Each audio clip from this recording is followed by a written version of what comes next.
Story recapped here. Today I'm gonna explain a horror, mystery, and sci-fi film called Brightburn. Spoilers ahead, watch out and take care. In a quaint home at Brightburn, Kansas, Kyle and Tori Breyer are in bed, about to make love. Kyle is hopeful they'll get a baby this time, but Tori is tired of hoping and only wants to have fun. Suddenly, Tori feels a tremor and stands to check, but it stops until a crash shakes their home. Outside their window, they notice a bright red light in the distance. After the incident, Kyle and Tori are blessed with a baby named Brandon. 10 years later, Tori checks Brandon's room to get him ready for school, but she finds the room empty. Hide and seek is a game they often play, so she whistles to get a hint of his location. Brandon whistles back, teasing Tori because she's far from his hiding spot. Brandon's voice leads her to their barn. She carefully checks through hay bales but doesn't find him. Brandon jumps at her, and Tori laughs at his prank. She hugs Brandon, telling him he'll always be her baby boy. Kyle meets them outside and warns Brandon about the barn rules, worrying for his safety. At school, Brandon gets called to answer a question about bees and wasps. He answers readily, saying that bees are pollinators and wasps are predators. He continues by mentioning the Polistus sulcifer, a species that lost the ability to nest and forces other species to raise their young. One of his classmates, Royce, picks on him for rambling, and the whole class laughs except for Caitlin.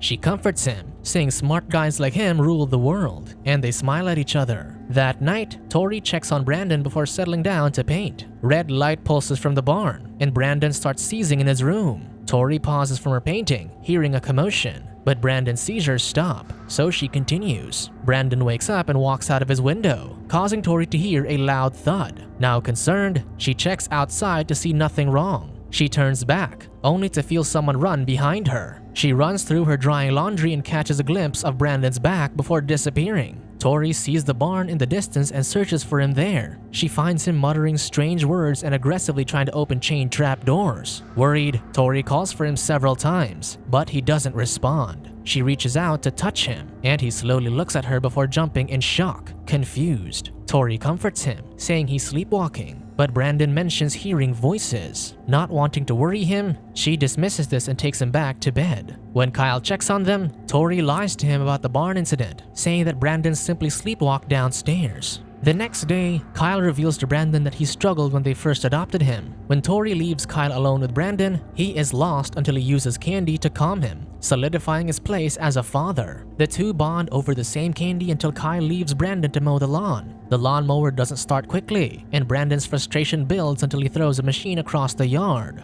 In shock, Brandon raises his hands at his strength. He finds the lawnmower upside down with the blades spinning dangerously. Voices whisper to him, hypnotizing him into slamming his hand to the blades. The machine breaks, but his hand comes out unharmed. On Brandon's 12th birthday, the family celebrates in a diner with Tori's sister Marilee and her husband Noah. Marilee, also Brandon's school counselor, talks about how much of a genius he is, and as a reward, Noah gives him a hunting rifle for his birthday present. Kyle confiscates the gun due to Brandon's age. When Brandon's protests get rebuffed, he demands the gun from Kyle, slamming a fist on the table. The arcade screens flicker out, and people stare at the commotion. At Brandon's attitude, Kyle ends her celebration early. When Brandon doesn't move to leave, Kyle grabs him, causing the arcade screens to flicker again. Tori convinces Brandon to listen to Kyle. Then, Erica, a waitress, warily watches them as they leave. Back home, Kyle and Tori talk about the changes in Brandon. Tori reminds him of their teenage years when they were worse. Her parents never cared, so she vows to do better with Brandon. Kyle agrees and suggests they go camping in Drivewood tomorrow to relax. As they're getting ready, Tori reminds Brandon about his jacket, but he ignores her and continues eating breakfast. Kyle checks on him and finds Brandon strangely eating his fork. He pulls it away, and Brandon gasps awake, confused at the bent fork in his hand. While Tori gets Brandon's jacket in his room, she finds pictures under his bed. She shows Kyle the pictures, and they flip through pictures of undressed women. They're amused at Brandon's idea of entertainment until they start seeing pictures of human organs. Disturbed, they decide to talk with him later. Out hunting, Kyle discusses intercourse with Brandon, saying it's not purely physical but about love. He says it's normal to get urges and indulge, subtly informing him of self-love. Brandon mistakes it for a different urge, and Kyle awkwardly ends the conversation. At Caitlin's home, she's jarred awake by music. She gets up from bed and sees her laptop playing, so she closes it. She turns back to bed but hears music again. Scared, she quickly closes her laptop again with several notes on top. Feeling someone looming, she turns to the window and immediately calls her mom, Erica. Erica bursts through the door, making Caitlin scream. She points to her window in distress, saying someone's there, but Erica doesn't find anyone. Erica tries to calm her down until she learns it was Brandon Breyer at Caitlin's window. Tori frantically searches the woods for Brandon when they find him gone. He pops up behind her, telling her he only went to pee. At school, Tori consults Marilee about Brandon's attitude at the diner, still concerned. Marilee reassures her that it's only puberty, and Tori is relieved. She gets Brandon and sees him drawing symbols, but Brandon quickly covers it up. It's nighttime at the barn when Kyle hears the chickens disturbed. He arms himself with a gun, thinking it's a wolf, but finds Brandon instead. He just stands there, eerily staring as the chickens panic. Kyle reprimands Brandon as it's late and takes him home, unsettled. After some sleep, Kyle wakes to find the chickens dead. He shows Tori the coop and blames Brandon, telling her about what happened earlier. Despite his reasoning that a wolf wouldn't be able to break a lock, she doesn't believe him. At school, Brandon and his classmates are exercising a trust circle. In his turn, Caitlin lets him fall to the ground, causing their classmates to laugh. She calls him a pervert and refuses to help until their coach threatens to fail her. Angry at Caitlin, Brandon holds onto her when she lends a hand. She screams as he squeezes until he crushes her hand. After the incident, Brandon and Caitlin's parents gather with the sheriff in the principal's office. Erica is outraged at Brandon's actions against her daughter and wants him locked up. When Erica is informed that his punishment will only be suspension and counseling, she's infuriated, leading her to question Brandon's real mother, who could be a psycho. Tori defends her position as Brandon's mother and scolds her for targeting a child. She sincerely apologizes for Caitlin's situation before leaving. Tori and Kyle get Brandon, and he stares menacingly at Erica as they leave. Back at home, Tori confesses to Kyle about the night Brandon sleepwalked. Kyle worries about how drawn Brandon is to the trap door. He reminds her Brandon's not human, and he's worried that'll cause more harm. Brandon's in his bed when he has a revelation about the whispers. He goes out in the rain, heading to the barn. As Tori searches for an explanation about Brandon's origins, she sees a red light through the window. She goes to the barn and finds Brandon floating over the red light. Panicking, she jumps to catch him, but he falls and cuts himself on the alien ship. Seeing Brandon injured, Tori comforts him. He questions her about what he is, and she decides to confess, talking about their struggles for a baby until he comes inside the alien ship. Brandon wrenches away from her, upset about their lies. He runs outside, finally deciphering the whispers as "take the world," and screams with laser red eyes. Brandon invites himself into Caitlin's room. She's afraid, even when he gives her flowers as an apology. He tells her she shouldn't be, as she's one of the only people who knows he's special. When she mentions that her mother forbade her from talking to him, he tells her he'll take care of it. Erica is at the diner, cleaning up, when she suddenly notices drawn symbols on the windows. Thinking it's a prank, she calls for Gary. The light flickers erratically, and she looks up as they break with a shard stabbing her eye. She painfully takes it out with blood spraying on the floor. Erica looks around for the culprit, but blood covers her vision. Afraid for her life, she takes a baseball bat, swings it around to scare him off, and then locks herself inside the freezer. Hot laser splits the metal door, then it's wrenched open. Erica sees a boy wearing a cape and mask with eyes glowing a terrifying red before he kills her. Tori and Kyle wait for Brandon at breakfast, anxious about last night. When Brandon arrives, they're relieved to find him calm and finally accepting the situation. The sheriff investigates Erica's disappearance at the diner when he notices something on the windows. He blows over the glass and discovers a mysterious symbol. At Brandon's counseling, Marilee probes him about his adoption. She finds that Brandon has started differentiating himself as a superior being after learning about his origins. At Brandon's lack of remorse for Caitlin, she urges him to open up. Despite being family, she's serious about work and will be providing a report to the sheriff. This makes Brandon shake angrily. In a bar, Kyle and his friends talk about Erica's death. EJ implies Brandon because of the incident with Caitlin, but he apologizes when rebuked. Kyle worries that Brandon is becoming a monster, but Noah assures him that all children are monsters before leaving home. Marilee is home alone when Brandon visits. He suddenly threatens her to send the sheriff a report, but Marilee stands her ground and firmly asks him to leave. Although his smile is menacing, he complies. After shutting the door, Marilee texts Noah before bed. She's unaware of Brandon and his red mask, looming in the darkness behind her. Brandon sneaks inside her room as she sleeps but hears Noah coming home. Noah brushes his teeth in the bathroom and overlooks Brandon behind him, but he feels it when someone moves to his closet.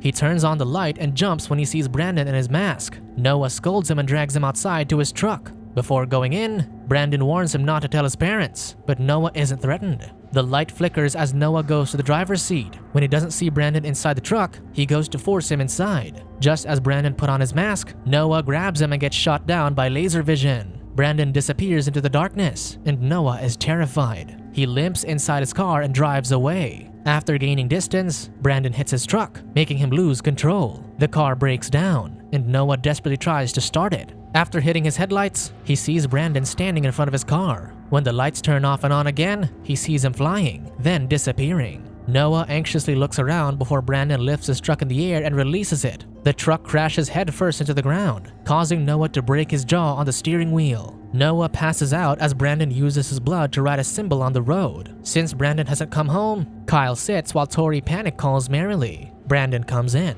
hiding his shirt in his hands. Tori hugs him, asking what happened, and lies, pretending to be upset about a soccer game that led to bullying. Tori and Kyle know Brandon was lying when he leaves for his room. They're at a loss since they can't easily provide their alien son with a specialist. Kyle blames themselves for Brandon because they raised him when he wasn't meant to be human. At night, Kyle dreams of the past. His mind guides him back to the woods when they first found Brandon. Tori carries a baby bleeding onto her, and when she offers it to him, he sees the monster Brandon is in his mind. He jolts awake as Merrily calls them. The couple goes to the hospital and comforts Merrily, who's distressed about Noah's crash. She shows concern for Brandon, and the couple is shocked to learn he visited her before this. They speak to Brandon in the morning and are disturbed about his indifference to Noah's death. Tori gently asks Brandon if he knew anything about Noah's death, but he lies to them. Kyle blows up at Brandon, knowing that their son is a monster who killed his friend. Brandon doesn't take it well and pushes Kyle, crashing him on a cabinet. Tori breaks up the fight and tells Brandon to go to his room.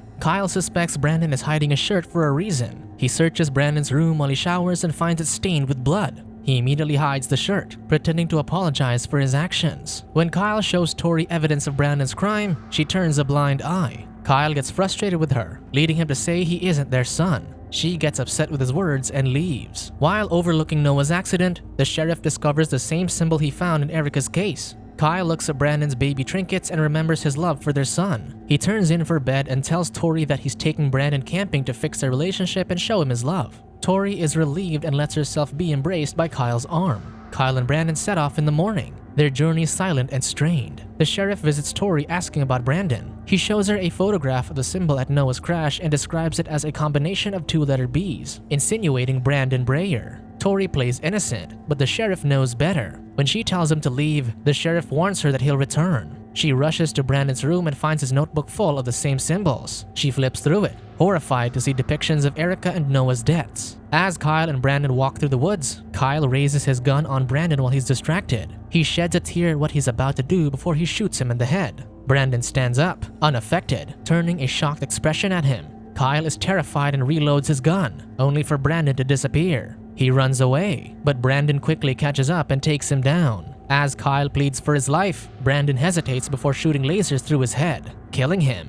Tori desperately calls Kyle but hears Brandon on his phone instead. She denies Kyle's death despite Brandon directly telling her, then asks him where he is. Brandon tells her he's home before crushing Kyle's phone. Tori screams as Brandon starts destroying their home. She calls 911 before he interrupts her call. The sheriff and his deputy arrive at the scene to find the Breyer home in shambles. When Tori meets them, Brandon kills the sheriff. The remaining deputy orders Tori to hide. The deputy requests for backup, but there's interference. As the policewoman reports in, Brandon shows up behind her. He slams her up and down the house until her body lands, bleeding out in front of Tori's hiding place under the bed. When Brandon checks, he doesn't find Tori as she's already dangling outside the window. Tori falls, causing her hand to be hurt. This jogs her memory of Brandon's injury from before. Knowing what to do, she runs to the barn with Brandon on her tail. She goes to the trapdoor and checks the ship, only for it to start glowing. The light uncovers Erica's dissected body behind her, and Tori cries after recognizing her. Setting her decision, she rips a metal shard from the ship and hides it in her back pocket. Tori calls for Brandon, luring him with whistles as if playing their game.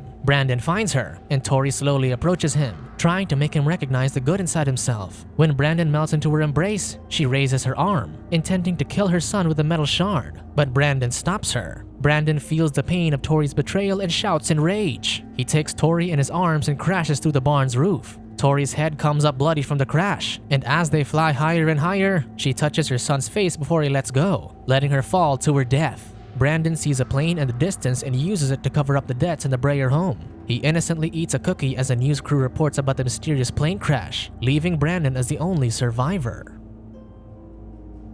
Subscribe to watch more videos like this. Turn on notifications. And leave a like, it really helps the channel out. Thank you for watching.